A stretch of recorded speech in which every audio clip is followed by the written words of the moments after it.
എൻ്റെ അടുത്ത് ഇപ്പോൾ ഉദാഹരണം പറഞ്ഞാൽ ഒരു 10 കോടി ഉണ്ടെന്ന്, അല്ലെങ്കിൽ 1 കോടി ഉണ്ടെന്ന് എനിക്ക്. അപ്പോൾ എന്നെ സംബന്ധിച്ച് ബാക്കിയുള്ള എൻ്റെ എമർജൻസി എല്ലാം അവിടെ ഇതാക്കിയുള്ളൂ, എനിക്ക് അതിനെപ്പറ്റി അറിയണ്ട. അപ്പോൾ എനിക്ക് വേണമെങ്കിൽ എൻ്റെ ഒരു നല്ലൊരു ഫ്രണ്ട് എന്ന് പറഞ്ഞ് ഒരു ബിസിനസ് ഐഡിയ ഉണ്ട്, അത് ചെയ്യണം എന്ന് പറഞ്ഞു. ഒരു 20 ലക്ഷം രൂപ ക്യാപിറ്റൽ ഉണ്ടെങ്കിൽ എനിക്ക് ഈക്വൽ പാർട്ണർ ആവാമെന്ന് പറയണം. അപ്പോൾ എനിക്കിവിടെ ഈ 1 കോടി ഇരിക്കുന്നതിൻ്റെ പേരിൽ എനിക്ക് 20 ലക്ഷം മാറ്റി വെച്ചെന്ന് വെച്ചാൽ എൻ്റെ ബാക്കിയുള്ള ലൈഫ് സ്റ്റൈലിൽ ഒന്നും സംഭവിക്കാൻ പോണില്ല. ഞാൻ അങ്ങേക്ക് കൃത്യമായിട്ട് പഠിച്ചിട്ട് ഞാൻ ആ 20 ലക്ഷം കൊടുത്ത്, ആ 20 ലക്ഷം ചിലപ്പോൾ ഇയാൾ ചിലപ്പോൾ 5 കൊല്ലം കൊണ്ട് ചിലപ്പം 5 ടൈംസ് ആക്കി തരും. നല്ല ബിസിനസ് ആണെങ്കിൽ അത് കണ്ണി കണ്ട ബിസിനസ് ചെയ്യരുത്. നമുക്ക് ആ പ്രൊമോട്ടറൊക്കെ മനസ്സിലായി ആ റിസ്ക് എടുക്കണമെന്നുണ്ടെങ്കിൽ എൻ്റെ അടുത്ത് 1 കോടി വേണം. എൻ്റെ അടുത്ത് 10 ലക്ഷം ഉള്ളെങ്കിൽ എനിക്കിതിനെപ്പറ്റി ചിന്തിക്കാൻ പോലും പറ്റുമോ? ക്യാപിറ്റൽ കൂടുന്തോറും നമ്മുടെ റിസ്ക് എടുക്കാനുള്ള കപ്പാസിറ്റികൾ കൂടിക്കൊണ്ടിരിക്കുകയാണ്. അപ്പോൾ ഇങ്ങനെ കുറേ കാര്യങ്ങൾ നമ്മുടെ അടുത്തൊരു നല്ലൊരു, എനിക്ക് തോന്നുന്നു ഇന്നത്തെ കാലത്ത് 1 കോടി ഉണ്ടാക്കാൻ ആരെ കൊണ്ടും ബുദ്ധിമുട്ടില്ല. അതെയോ? ഒരു ബുദ്ധിമുട്ടില്ല.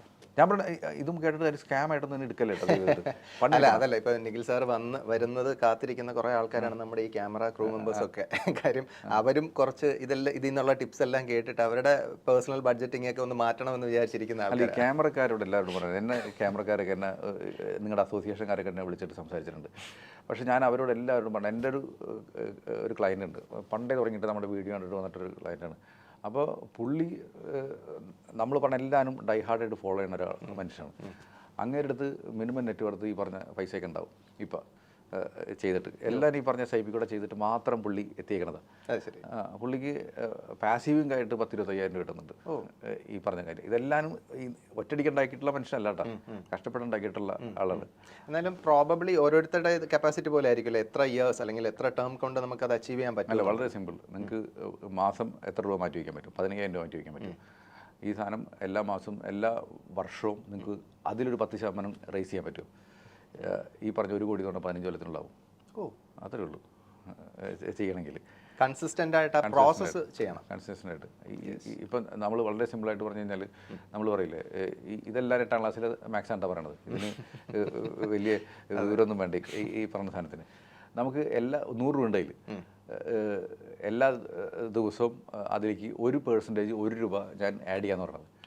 അങ്ങനെയാണെങ്കിൽ എത്ര ദിവസം എടുക്കും? ആ 100 രൂപ ഡബിൾ ആവാനായിട്ട് 100 ദിവസം എടുക്കും അല്ലേ? സിമ്പിൾ മാക്സ് 1 രൂപ വെച്ചിട്ട്. അതിന് പകരം ഞാൻ 1 രൂപ എന്നുള്ളതിന് പകരം 1% ആക്കണം. അപ്പോൾ 1% ആക്കി കഴിഞ്ഞാൽ ആദ്യത്തെ ദിവസം 100ൻ്റെ 1%, പിന്നത്തെ ദിവസം 101ൻ്റെ 1% ആണ്. പിന്നെ അതിൻ്റെ 1% ആഡ് ചെയ്യുക, ആ പെർസെൻറ്റേജിൻ്റെ ഇതിനാണ്. അങ്ങനെയാണെങ്കിൽ എത്ര ദിവസം എടുക്കും ഡബിൾ ആവാനായിട്ട്? 70 ദിവസം എടുക്കുള്ളൂ. 30 ദിവസം ലാഭിക്കുക. ശരി, 30 ദിവസം ലാഭിക്കുക. നിങ്ങൾ എന്ത് പണിയെടുക്കണമെങ്കിൽ, ബിസിനസ്സുകാരനാണോ ജോലിക്കാരനാണോ, എടുക്കണ പണിയിൽ വൃത്തിയായിട്ട് പ്രൊഡക്ടിവിറ്റി കൂട്ടുക. ലാഭം അല്ലെങ്കിൽ നിങ്ങളുടെ ശമ്പളം കിട്ടാനുള്ള കേപ്പബിലിറ്റി കൂട്ടുക, ചിലവ് കൂട്ടല്ലേ. അതും പറയുന്നത് നിങ്ങളുടെ ലൈഫ് സ്റ്റൈൽ കുറയ്ക്കല്ലേ. കാരണം ലൈഫ് സ്റ്റൈൽ കുറച്ചാൽ നിങ്ങൾക്ക് ബോറടിയോ, പിന്നെ നിങ്ങൾക്ക് പണിയെടുക്കാൻ ഇൻട്രസ്റ്റ് ഉണ്ടാവില്ല. അപ്പോൾ ഇങ്ങനെയാണെന്നുണ്ടെങ്കിൽ നിങ്ങൾ സെൽഫ് മോട്ടിവേറ്റഡ് ആണ്. കാരണം നിങ്ങൾക്ക് ഡിസേർവിംഗ് ആയിട്ടുള്ള സാധനങ്ങൾ കിട്ടുന്നുണ്ട്, നിങ്ങൾക്ക് പണിയെടുക്കാനുള്ള എനർജി കൂടും, നിങ്ങളുടെ ഇൻകം കൂടും, സേവിങ്സ് കൂടും.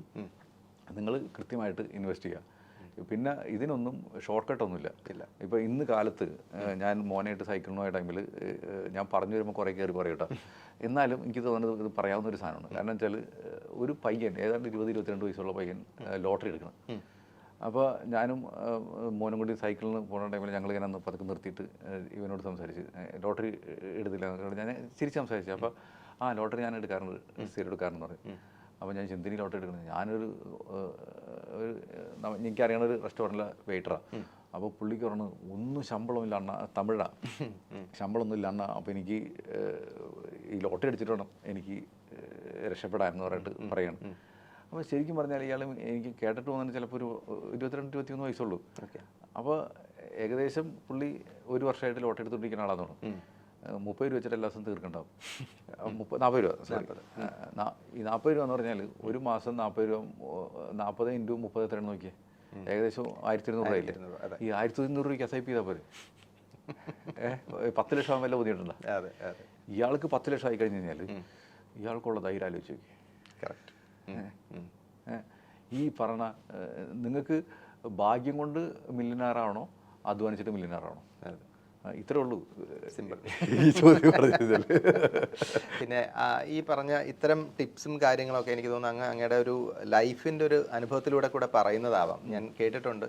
അത് തന്നെയാണ് ഞാൻ ഇൻട്രോയിൽ പറഞ്ഞത്. നമ്മുടെ തലയ്ക്ക് മുകളിലുള്ളൊരു വാള് പോലെ നമ്മളെ ഒരു കടബാധ്യതയിൽ നിന്ന് കയറി വന്ന ഒരാളാണ്. ഓക്കെ, അത്തരം പ്രോസസ്സ് എക്സ്പീരിയൻസ് ചെയ്ത ആളാണ്. അപ്പോൾ അതിൻ്റെ ഒരു അനുഭവമായിരിക്കും, അല്ലെങ്കിൽ ആ ഒരു എക്സ്പീരിയൻസിലൂടെ കടന്നു വന്നിട്ട് അതിൻ്റെ ഒരു മധുരപ്രതികാരമാണോ ശരിക്കും പറഞ്ഞാൽ ആ സെക്ടറിൽ തന്നെ, ആ ഇൻഡസ്ട്രിയിൽ തന്നെ ഒരു അഡ്വൈസറായിട്ടോ അല്ലെങ്കിൽ ഒരു എക്സ്പേർട്ടായിട്ടോ മാറാൻ കഴിയുക എന്നുള്ളത്? അല്ല, ഇതിൽ സത്യം പറഞ്ഞാൽ പ്രതികാരമൊന്നും ഞാൻ നമ്മൾ ശ്രീധരനോട് സംസാരിക്കുന്ന ടൈമിൽ ഞാൻ പറയായിരുന്നു, സത്യം പറഞ്ഞാൽ ഈ കടന്നൊക്കെ പറഞ്ഞാൽ എൻ്റെ വീട്ടുകാർക്ക് ഉണ്ടായിട്ടുള്ളൂ. കാരണം അവർ എന്നെ ബുദ്ധിമുട്ടിച്ചിരുന്നില്ല. ഇപ്പോൾ സാധാരണ കടമൊക്കെ ഉണ്ടായി കഴിഞ്ഞാൽ വീട്ടിൽ പട്ടിണി എന്നൊക്കെ പറയും. എൻ്റെ വീട്ടിൽ എൻ്റെ ചെറുപ്പത്തിലത്തെ ഫോട്ടോ കാണണം, തടിച്ച് കൊടുത്തിരിക്കുന്നു. ഇതിലും അപ്പം ശരിക്കും എൻ്റെ ഒരു ഭാഗ്യത്തിന് അച്ഛൻ ബിസിനസ് ചെയ്തിരുന്നു. ആ ബിസിനസ്സിൽ നിന്നാണ് നഷ്ടം ഉണ്ടായത്. പിന്നെ അച്ഛൻ്റെതായ ഫാമിലിയും ഇതൊക്കെ ഉണ്ടാവുമല്ലോ. അപ്പോൾ അവർക്ക് അവരുടേതായ കുറേ റെസ്പോൺസിബിലിറ്റീസ് ഒക്കെ ഉണ്ടാവും. അങ്ങനെ അച്ഛന് കടം ഉണ്ടായി. പക്ഷേ അമ്മയ്ക്ക് ആ ടൈമിൽ ജോലി കിട്ടി. അപ്പോൾ ഒരു കോപ്പറേറ്റീവ് ബാങ്കിൽ ഉദ്യോഗസ്ഥയായിട്ട് ഉണ്ടായിരുന്നു. അപ്പോൾ അമ്മയ്ക്ക് ശമ്പളം കറക്റ്റ് ഉണ്ടായിരുന്നു. അപ്പോൾ അച്ഛന് ഈ കടമൊക്കെ ഉണ്ടായിരുന്ന ടൈമിലാണെങ്കിൽ അച്ഛന് ഗൾഫിലൊക്കെ പോകേണ്ട സിറ്റുവേഷനൊക്കെ കടം വീട്ടാനായിട്ട്. പക്ഷേ അന്നൊക്കെ അങ്ങനെയുള്ള ഒന്നുമില്ലെങ്കിൽ ഗൾഫിൽ പോകാൻ. പക്ഷേ ഒന്നും നേരെയില്ല. പിന്നെ അച്ഛൻ തിരിച്ചു വന്നു. അങ്ങനെ തിരിച്ചു വന്നിട്ടാണ് അച്ഛൻ LIC ഏജൻസി എടുത്തിട്ട്. അപ്പോൾ LIC ഏജൻസിയിൽ അച്ഛൻ പിന്നെ ഈ അച്ഛൻ്റെ മൂട്ടിൽ നല്ല ഫയർ ഉണ്ടായിരുന്നു. കാരണം കടം വീട്ടണമല്ലോ. അപ്പോൾ അതിൻ്റെ പേരിൽ അവർ പണിയെടുത്ത്. പിന്നെ ഈ കടം ഉള്ളവർക്ക് മനസ്സിലാക്കേണ്ട ഒരു കാര്യമാണ്. എൻ്റെ അച്ഛൻ്റെ ബെസ്റ്റ് എക്സാമ്പിൾ എടുത്താൽ മതി. ഞാൻ ജനിച്ചന്ന് തുടങ്ങിയിട്ട് കടയിൽ നിന്നാണ് കേട്ടിട്ടുള്ളത്. അന്ന് കടം വീട്ടാനായിട്ട് ഞാൻ MBA കഴിഞ്ഞെന്ന് തോന്നുന്നു. അപ്പോൾ ഏകദേശം ഒരു 10, 18, 20 വർഷം എടുത്തു ഈ കടം ഒന്ന് മാറിക്കിട്ടായിരുന്നു. മനസ്സിലായില്ലേ? അപ്പോൾ ഈ കടമൊക്കെ വന്നു കഴിഞ്ഞാൽ എന്താ പറയുക, എന്തെങ്കിലും കുറുക്ക് വിധി കാണിച്ചിട്ട് അടുത്ത വർഷം കടം വീടുന്നൊക്കെ പറഞ്ഞു കഴിഞ്ഞാൽ അതൊക്കെ പറ്റുമായിരിക്കും. പക്ഷേ എല്ലാവരും ഒരു ക്രെഡിറ്റ് കാർഡിൽ നിന്ന് അടുത്ത ക്രെഡിറ്റ് കാർഡ് എടുത്ത് അങ്ങനെ അങ്ങനെയാണെങ്കിൽ പറ്റില്ല. നമ്മൾ കുഴിച്ചുകൊണ്ടിരിക്കുന്നത് പിന്നെ താഴെ പോകുള്ളൂ. അത് ഒരിക്കലും ചെയ്യരുത്. അതിന് പകരം നമ്മൾ കൃത്യമായിട്ടൊരു പണിയെടുത്തിട്ട് അതിൽ നിന്ന് ഇൻകം ഉൽപ്പാദിപ്പിക്കാന്നുള്ളത് നമ്മൾ മനസ്സിലാക്കേണ്ട കാര്യം. ചിലവ് കുറയ്ക്കാം. അപ്പോൾ ഞങ്ങളൊക്കെ അന്ന് വീടൊക്കെ ജപ്റ്റ് ചെയ്ത് വാടക വീട്ടിലേക്കൊക്കെ പോയി. എന്നിട്ട് ആ ഫസ്റ്റ് വീടൊക്കെ എനിക്ക് ഇപ്പോഴും ഓർമ്മയുണ്ട്. വളരെ ചെറിയ വീട്ടിലേക്കാണ് നമ്മൾ പോയതൊക്കെ. അപ്പോൾ ആ ലെവലിൽ നിന്ന് നമ്മൾ ഒരു കൊല്ലത്തിനുള്ളിൽ തന്നെ കുറച്ചും കൂടി നല്ല വാടക വീട്ടിലേക്കൊക്കെ മാറി. അപ്പോൾ അങ്ങനെയൊക്കെ വരുമ്പോൾ എൻ്റെ ലൈഫിലൊന്നും വലിയ ചേഞ്ചസ് ഒന്നും വന്നിട്ടില്ല. പിന്നെ അപ്പോൾ ആ ഒരു സിറ്റുവേഷൻ ഞാൻ കണ്ടിട്ടുള്ള കാര്യം. അപ്പോൾ പക്ഷേ അതൊക്കെ ഞാൻ കണ്ടിട്ടുള്ളൂ, ഞാൻ അനുഭവിച്ചിട്ടില്ല. അതൊക്കെ എൻ്റെ അച്ഛനും അമ്മയും. അമ്മ ഭയങ്കര സപ്പോർട്ടായിരുന്നു അച്ഛൻ. അമ്മ ഫിനാൻഷ്യലി ബിസിനസ് കാര്യത്തിലും എല്ലാത്തിലും അമ്മ ഭയങ്കര സപ്പോർട്ടീവായിരുന്നു. അപ്പോൾ എനിക്ക് ശരിക്കും പറഞ്ഞാൽ ഇപ്പോൾ പലപ്പോഴും പല ആൾക്കാരൊക്കെ സ്ത്രീകളുടെ ഉന്നമനമൊക്കെ പറയുമ്പോൾ എനിക്ക് തോന്നുന്ന കാര്യം അവർ ഉന്നമനം ഉള്ള ആൾക്കാരില്ല. ഇനി എന്തിനും ഉന്നമനി അങ്ങനത്തെ ഒരു ടൈപ്പാണ്. വെരി പവർഫുൾ അല്ലേ? അവരുടെ മൈൻഡ് സെറ്റ് വെച്ചിട്ട് ഭയങ്കര ആണുങ്ങളെക്കാളും പവർഫുൾ ആണെന്ന് പറയുന്നത്. ശരിക്കും എൻ്റെ അമ്മൂമ്മയൊക്കെ ശരിക്കും പറഞ്ഞാൽ ബ്രില്യൻറ്റ്. അവരൊന്നും വലിയ ധനികരൊന്നും ആയിരുന്നില്ല. പക്ഷേ അതൊരു വലിയ കാര്യമാണല്ലോ. നമ്മുടെ ഫാമിലി ബഡ്ജറ്റ് പ്ലാനിങ് എന്ന് പറയുന്നതും ഒരു വലിയൊരു കാര്യം തന്നെയല്ലേ? അവിടെ നിന്നാണല്ലോ ഇതിന്റെ ഒരു ബേസിക് സാധനം, ഒരു എലമെന്റ് വരുന്നതെന്ന് എനിക്ക് തോന്നിയിട്ടുണ്ട്. ഇവൻ ഇപ്പോൾ പല സ്ത്രീകളും വർക്ക് ചെയ്യണവരുണ്ട്. ചില വർക്ക് ചെയ്യണവരാണെങ്കിൽ ഇവർ പൈസ മാനേജ് ചെയ്യലാണ്. അവരൊക്കെ ഇപ്പോൾ പൈസ മാനേജ് ചെയ്യാനായിട്ട് തുടങ്ങിയിട്ടുണ്ട്. അപ്പോൾ ഒത്തിരി ഞാനീ പറയുന്നത് കൂടുതലും എൻ്റെ ഓഡിയൻസ് വെച്ചാൽ നമ്മുടെ ക്ലയൻസ് വെച്ചാൽ മിക്കതും ഈ മണി ടോക്സ് വീഡിയോ കാണുന്നവരാണ്. അപ്പോൾ അവരുടെ മെച്യൂരിറ്റി എന്ന് പറയുന്നത് സാധാരണ കേരള ഓഡിയൻസിനേക്കാളും കുറച്ചുകൂടി കൂടുതലായിരിക്കും. കാരണം ഈ കണ്ടന്റ് ഇഷ്ടപ്പെടണമെങ്കിൽ ഇതിന് താല്പര്യമെങ്കിലും വേണമല്ലോ. എക്സാക്ട്ലി. അപ്പോൾ ചിലപ്പോൾ എൻ്റെ ഒരു അസംഷൻ ചിലപ്പോൾ കേരള സൊസൈറ്റിനെ പറ്റി ചിലപ്പോൾ കറക്റ്റ് ആവില്ല. കാരണം എൻ്റെ ഓഡിയൻസിനാണ് ഞാനീ പറഞ്ഞത്. അപ്പോൾ അവരുടെ മെച്യൂരിറ്റി കുറച്ചും കൂടി കൂടുതലായിരിക്കും. പക്ഷേ എനിക്ക് തോന്നുന്നു പൊതുവേ ആളുകൾ ഇത് ചെയ്തു വരുന്നുണ്ട്, ഇങ്ങനത്തെ കുറച്ച് കാര്യങ്ങളൊക്കെ. നമുക്ക് എത്ര പേഴ്സൻറ്റേജ് ലാഭം കിട്ടാന്നുള്ളതല്ല, നമുക്ക് എത്ര ശമ്പളം കൂട്ടാനുള്ള സ്കിൽ സെറ്റ് നമുക്കുണ്ട്, ശമ്പളം കൂട്ടുന്നുണ്ട്, നമ്മൾ ഒരു മിതത്വത്തിൽ നമ്മളെങ്ങനെ ജീവിക്കുന്നുണ്ട്, എന്നാൽ നമ്മുടെ ഒരു സന്തോഷത്തിന് കൺട്രോൾ വരുന്നില്ല പൈസ വിചാരത്തിൽ. ഇങ്ങനെയൊക്കെ നമുക്ക് ചെയ്താൽ തന്നെ കുറച്ചും കൂടി ഇത് ചെയ്തെടുക്കാൻ പറ്റും. അപ്പോൾ നമ്മൾ ഈ കടത്തിൻ്റെ കാര്യത്തിൽ പറഞ്ഞു കഴിഞ്ഞാൽ എനിക്ക് പലപ്പോഴും വീട്ടിലത്തേക്ക് ഈ ബുദ്ധിമുട്ടൊക്കെ കണ്ടതിൻ്റെ വഴി എനിക്ക് ആൾക്കാരെ മനസ്സിലാവും കടം വരാൻ ടൈമിൽ ഇവരുടെ തിങ്കിങ് ഒക്കെ എന്താണെന്നുള്ളത്, കോൺഫിഡൻസ് ലെവൽ എന്താണെന്നൊക്കെ ഉള്ളത്.